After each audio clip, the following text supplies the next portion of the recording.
Hey friends, it's Corinna Barrus hopping on with you, and I wanted to talk this morning about heart-led leadership.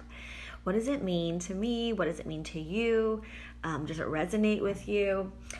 It's actually something that I have been working on, learning, developing for years now, and it's in my office. I have a chalkboard where I have the words written, heart-led leadership with a heart, and it sits there right by my desk, and it has for probably about 5 years as kind of like my mantra of what I'm doing and why I'm doing it. And it's of course been kind of a lifelong process, but I would say especially in these last 10 years, becoming a leader and having, such a large team around the world that I work with and inspire and coach and mentor and learn from and play with and grow with, and being surrounded by other leaders, hundreds of other amazing leaders, and going to leadership trainings and conferences and kind of immersing myself in that world.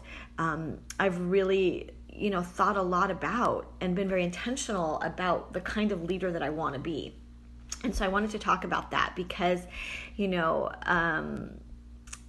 I think so many of us are really developing ourselves as leaders in the world, and we may be leading our home, maybe be leading a business, we may be leaders in our community, and we get to decide, what that looks like and how we want that to be. And I think the more intentional we are, the more clear we are, the more joyful it is, and also the more we're able to connect with the people that we're meant to connect with, because we may have a shared purpose, a shared mission, shared values, and really you can't lead if no one's following, right? And first we lead ourselves, and then of course we're able to lead others. And I don't really have any airs about like being this big leader, but it's just something that has kind of come about naturally. Hang on, let me turn off those notifications if I can. We don't need that bothering us right now.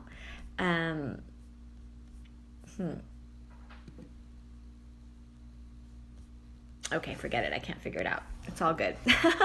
Technology is definitely not where I'm leading.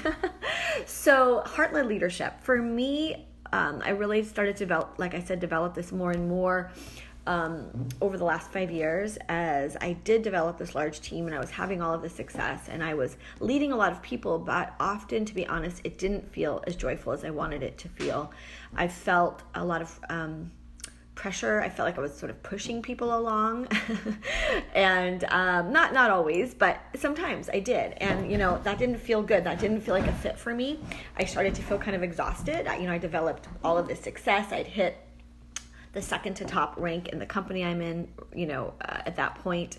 By all measures, I was very successful. I had a family, at the time I was married, I lived in this big house in the Monterey Bay, and, was traveling, but there was a way in which there were some key pieces that were kind of missing for me, and what I needed to develop in myself to be able to really be a heart-led leader. And again, it's always a process, but I would say some of the main things that I got really clear about were my purpose and my mission. I was putting some things aside and waiting until I had more success, until I hit the very top rank, until. So one of the things I needed to do was really do those things now, not wait. So for me, it was really around doing humanitarian work and doing missions work. And so I just dove in. I started doing those things. I went to Nepal on a missions trip. I went to Bolivia and Peru on a humanitarian trip. Nepal was a humanitarian trip as well. I did a missions trip to Mexico. I went to Africa twice. I went to Senegal, helped open a women's clinic in Senegal, raised $100,000 for that, opened a sewing center in Kenya. I just dove into really the heart of my mission, which is to really uplift people's lives around the world, especially women, and help empower women. And so the humanitarian work was a huge, huge piece, and I couldn't wait. I had to do it now, right? I had to be living my purpose, because how could I be a heart-led leader? How could I lead other women, other people to lead by their heart if I wasn't leading by my heart and doing those things that were so deeply meaningful for me? The next thing that I really got in touch with was I needed to be passionate and in my joy and in pleasure and in creativity. And so for me, that became my dance, right? And I dove in 3 years ago very intensely into ballroom dance, performing, competing, studying, and that's been this wonderful process of really developing something that is just pure joy, very creative, very passionate, very alive for me. And that's, again, a part of being a heart-led leader, is living by heart, having the things in my life that bring me joy, that bring me pleasure, and being able to be an inspiration, hopefully, to other women through that. And part of that process for me, and this is my whole story, which, I'll be sharing more and more, and I have shared with many, was really overcoming chronic anxiety to be able to do these things, right? To be able to teach people, to be able to lead, to be able to start a business, to be able to dance in front of people, to be able to speak in front of people, right? All of this has been this process of overcoming the anxiety that I was plagued with. So the dance was a big piece of that, right? And then, now it's interesting, it's 10 years into this business that I've built that's very successful. I hit the highest rank in the company. I've traveled to many, many, many countries. I've got team in like 26 different countries around the world. It's at a very successful place, and I'm also wanting it to grow because I want to reach more people, but I haven't been growing as intensely with it this last year. And I've really questioned that and looked at that and thought about that, and what is coming up for me is it's about the heart-led leadership. I'm in this process of this deep growth cycle right now. I'm doing these intense meditations every day from Joe Dispenza. I've been doing hot yoga. I've been doing more introspective work. I have a lot of things happening in my personal life that are really exciting that I'm not talking about yet publicly. But it's been this kind of gestation of things that are growing and welling up in me that I want to share, but they're in their little, they're in their incubator. It's like a baby in the womb, right? It's not yet ready to be born.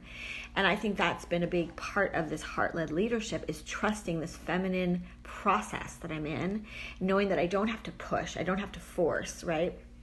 I can allow this sort of next incarnation to be born.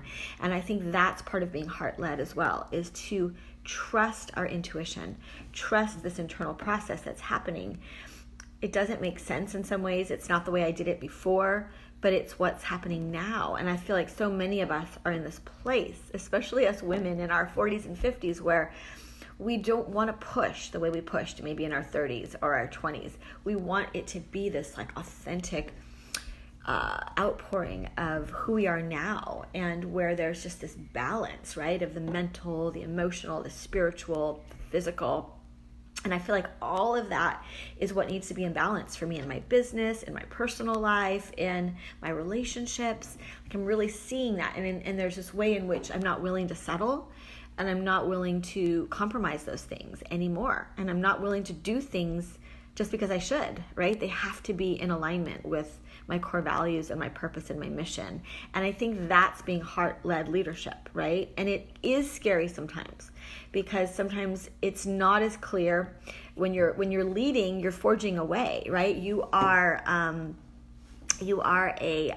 what do you call it? Like a trailblazer, right? And so the path may not be clear because it hasn't been worn over and over. You're creating a new path. And so I think being willing to step out of our comfort zone, face those fears. For me, it was anxiety, but it continues. It's not like you face your fears once and you're done, right? You've got to continue. If you're putting yourself out of your comfort zone, there's going to be fear. And so facing that continually. And that's where having these tools, right? The meditation, the yoga, the essential oils. Oh my goodness, they've been such tools for me, right? And I should show you. I've been having so much fun. I actually organized all my oils this weekend, and I just have to show this off for a minute. This is my travel case. I have all these. I have a dance bag for my dance. I have the ones in my bathroom. I have the ones in my kitchen. I have the ones by my bed. I mean, they're everywhere. But look at this. Okay, this is so pretty. I'm so proud of it. Okay, I'll see if I can hold it up. Okay, it's all rainbow with the small 5 ml size bottles. Then I have in the little pockets some of my favorite rollers. I've got my little first aid here with the Correctex and the hand sanitizer. I've got my beadlets, more rollers that I love. My beadlets gum. Anyway, little mini fractionated coconut oil to mix with all of my oils. And check out the oils I have in this. This is like such a killer travel bag, because I travel all the time. Rose, well, not all the time, but a lot. Rose, cinnamon, arise, frankincense, motivate, citrus bliss, wild orange, lemon, cheer, melissa, oregano, juniper berry, balance, align, aroma touch, peace, breathe, digest zen, peppermint, deep blue. Actually, that's black pepper. I lied. Black pepper, then deep blue, lavender, serenity, console, and anchor. Oh, so awesome. And you got to know about the rollers I have. Of course, I have to have rose, jasmine, and neroli because why not? Those are my favorite. They're just the most beautiful, feminine, sensual, heart, yummy oils on the planet. And then I've got to have my passion roller and my cheer roller because and my forgive roller because those are like life to me. I just freaking love those. So anyway, that's my bag. That's what I wanted to talk about. I'd love to hear your thoughts on heart-led leadership. Is it something that resonates with you? Is it something that you're living into more? I think a really big piece of it is being willing to do that personal development work, right? To read the books, to do the workshops, to do the daily practices that allow you to live into your heart, into your purpose, knowing what that is, and then moving through those fears that naturally arise that allow you to live into it more deeply. So that's my Monday musings. Happy Monday, happy week to all of you. I have been laying low a little bit. I haven't been online as much, which has been so lovely actually, because it's allowed me to drop in deeper and be in this place of birthing the new. So I will be on more as it becomes more clear and I get to share more. So lots of love to all of you.